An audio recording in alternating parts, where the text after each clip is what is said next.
O senador Luiz Carlos Reis relatou da tribuna as cobranças que recebe da população para que o Senado haja para conter os abusos cometidos por ministros do Supremo Tribunal Federal. O senador disse sobre a questão dos ministros do Supremo Tribunal Federal, um abuso que nós estamos acompanhando, que a sociedade diuturnamente nos cobra desses processos todos. Alguma coisa tem que ser feita. A Casa começou a fazer esse processo quando votamos o projeto do senador Oriovisto, também relatado pelo senador Esperidião Amin, sobre as decisões monocráticas. Esperamos que agora a Câmara, que seguramente vai fazer, também faça a sua parte. O senador lembrou: imaginem o presidente do Supremo Tribunal Federal, Luiz Roberto Barroso, discursando num evento da UNE. Nós derrotamos o bolsonarismo. Se fosse um senador da esquerda ou da direita, um deputado de qualquer partido, não teria problema, porque é legítimo nós, políticos, fazermos as nossas falas. Mas não se pode esperar de um ministro do Supremo, hoje presidente do Supremo, falar nesse sentido. Reis também lembrou a atuação política do ministro, hoje presidente do Supremo, por ocasião da votação de uma PEC que aperfeiçoava o sistema eleitoral. Veio fazer lobby aqui na Casa. O senador lembrou ainda os ataques feitos por Barroso às Forças Armadas. Luiz Carlos Reis mencionou o voto da ministra Carmen Lúcia, permitindo a censura ao mesmo tempo em que reconhecia que a Constituição veda essa mesma censura. Ele disse: não se pode admitir que uma ministra do Supremo, que já foi presidente do Supremo, haja dessa forma. O senador prosseguiu: Alexandre de Moraes. Seguramente, hoje, uma das figuras mais odiadas no Brasil chama-se Alexandre de Moraes. No caso do Clezão, que morreu na Papuda após ter um pedido de soltura por problemas de saúde ignorado. O mesmo ministro votou a favor de penas desproporcionais nos julgamentos dos casos do 8 de janeiro. Absurdos. Reis lembrou ataques violentos da esquerda com depredação de prédios públicos e apontou: observem que em nenhum dos casos ocorridos foi imputado crime de golpe de Estado. O senador comparou: a nossa preocupação é, neste instante, se tem alguns casos específicos do nosso Alexandre de Moraes com essas centenas de presos com tornozeleiras que nós temos hoje no Brasil inteiro.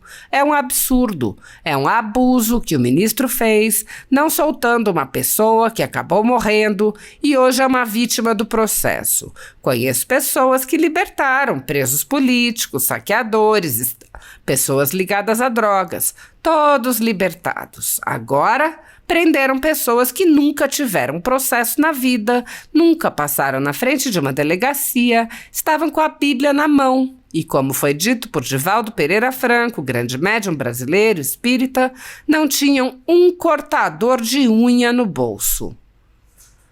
O senador manifestou sua preocupação com a indicação de Flávio Dino para reforçar essa corte, manifestando seu voto contrário. Reis disse: a nossa preocupação agora é com outro fato.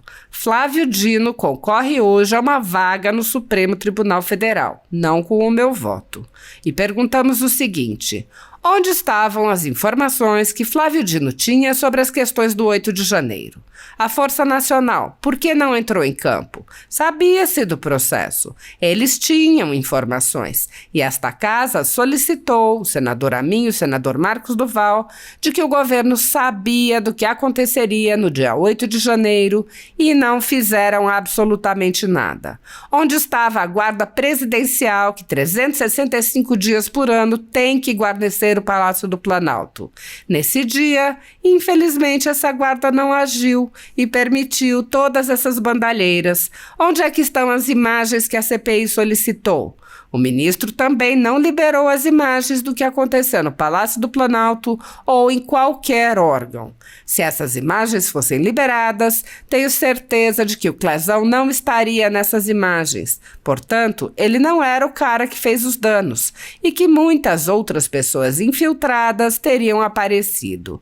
Isso não foi demonstrado. Portanto, nesse sentido, entendemos que no caso específico de ministro do Supremo, para mim não serve. Ele não foi imparcial no seu julgamento e seguramente não será, da mesma forma, no Supremo Tribunal Federal. Apoiadores do ex-presidente Jair Bolsonaro e pessoas que apenas têm um discurso diferente do imposto pelo cartel midiático vêm sendo perseguidos, em especial pelo Judiciário. Além dos inquéritos conduzidos pelo ministro Alexandre de Moraes no Supremo Tribunal Federal, também o ex-corregedor do Tribunal Superior Eleitoral, Luiz Felipe Salomão, criou seu próprio inquérito administrativo e ordenou o confisco da renda de sites e canais conservadores, como a Folha Política.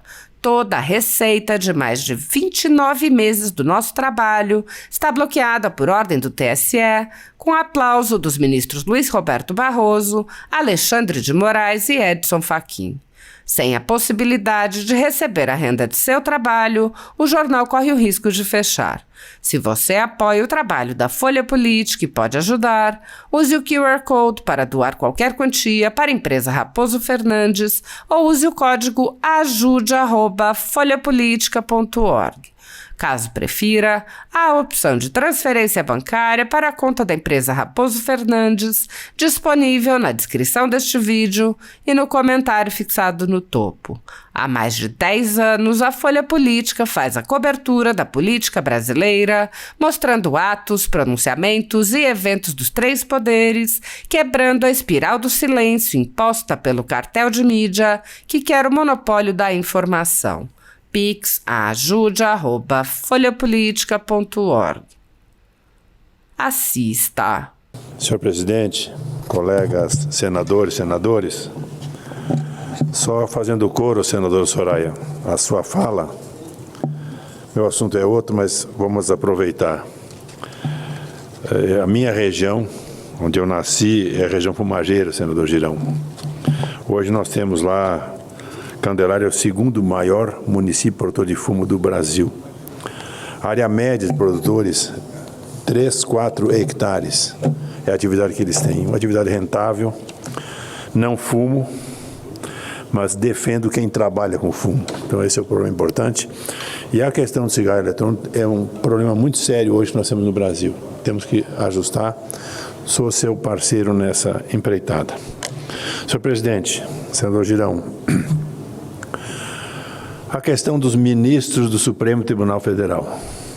Um abuso que nós estamos acompanhando, que a sociedade diuturnamente nos cobra desses processos todos, e alguma coisa tem que ser feita, e a Casa começou a fazer esse processo quando votamos o projeto do senador Olhovisto, e também relatado pelo senador Esperidião Amin, sobre as decisões monocráticas. Esperamos que agora a Câmara, e seguramente vai fazer, também faça a sua parte.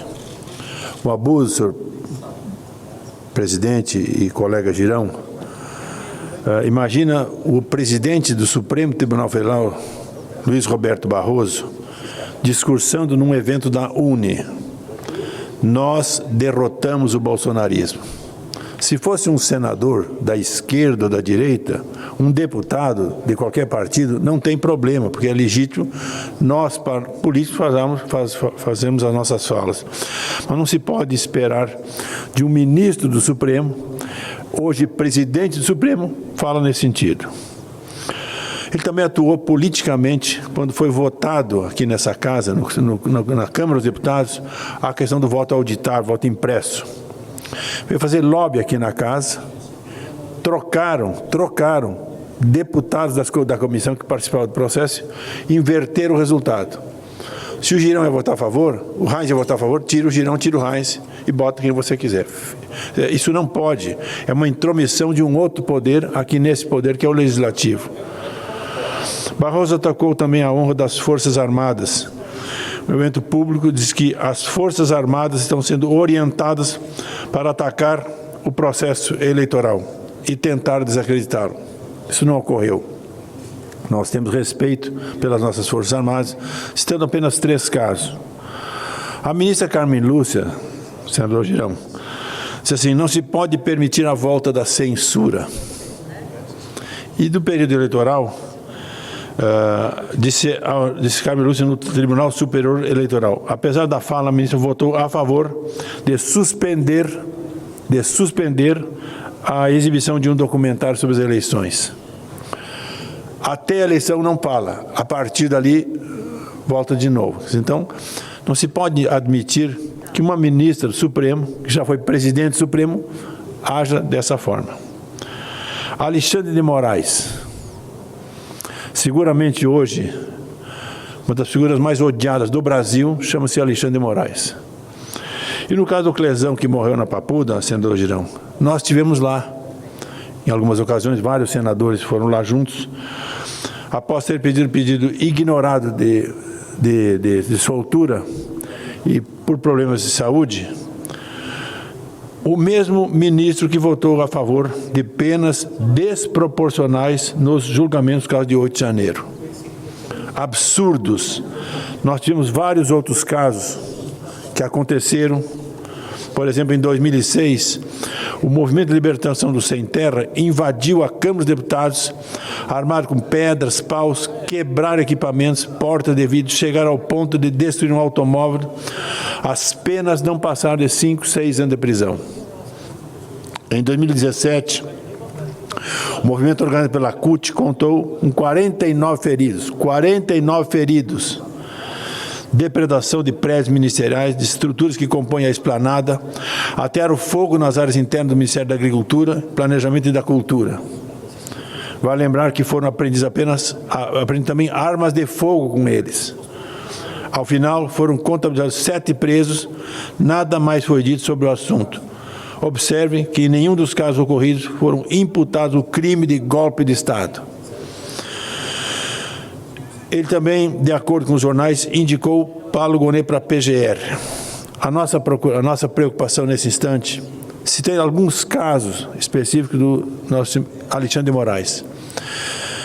Esses centenas de presos com tornozeleiros, que nós temos hoje no Brasil inteiro, é um absurdo, é um abuso em cima do que o ministro fez, e não soltando uma pessoa que acabou morrendo, hoje é uma vítima do processo. Conheço pessoas que libertaram presos políticos, libertaram saqueadores, estupradores, pessoa que ligada com droga, todos libertados. Agora, prenderam pessoas que nunca tiveram um processo na vida, pessoas que nunca passaram na frente de uma delegacia, estavam com a Bíblia na mão, e como foi dito por Divaldo Pereira Franco, um grande médium brasileiro, espírita, não tinha um cortador de unha no bolso. Estas pessoas ameaçaram o nosso país, na Câmara dos Deputados, no Senado, no Supremo Tribunal Federal e no próprio Palácio do Planalto. A nossa preocupação agora é num outro fase. Flávio Dino concorre hoje a uma vaga no Supremo Tribunal Federal, não com meu voto. E perguntamos o seguinte: aonde estavam as informações que o Flávio Dino tinha sobre as questões de 8 de janeiro? A Força Nacional, por que não entrou em campo e sabia-se do processo? Eles tinham informações que essa casa solicitou, senador Amin, senador Marcos Duval, solicitaram informações, e tinham informações que o governo sabia do que aconteceria no 8 de janeiro, e não fez absolutamente nada. Onde é que estava a guarda presidencial, senador Girão? Que 365 dias por ano tem que guarnecer o Palácio Planalto. Nesse dia, infelizmente, essa guarda não agiu e permitiu todas essas bandalheiras. Onde é que estão as imagens que a CPI solicitou? O ministro também não liberou as imagens que aconteceram no Palácio Planalto em qualquer órgão. Se essas imagens fossem liberadas, tenho certeza que o Clesão não estaria nessas imagens. Portanto, não era um cara que fez os danos. E que muitas outras pessoas infiltradas teriam aparecido. Isso não foi demonstrado. Portanto, nesse sentido, entendemos que no caso específico, o ministro Supremo, para mim não serve. Ele não foi imparcial no seu julgamento e seguramente, senador Stevenson, não será da mesma forma no Supremo Tribunal Federal. É o alerta que faço, nesse caso específico, sobre a indicação que está sendo feita nesse instante do nosso senador e hoje pelo Maranhão e hoje ministro do governo Lula, do ministro da Justiça. Portanto, é importante essas reflexões que a gente traz para a sociedade brasileira que nos acompanha nesse instante na TV Senado. Muito obrigado, senhor presidente. Agradeço, senador Carlos Reis, e convido aqui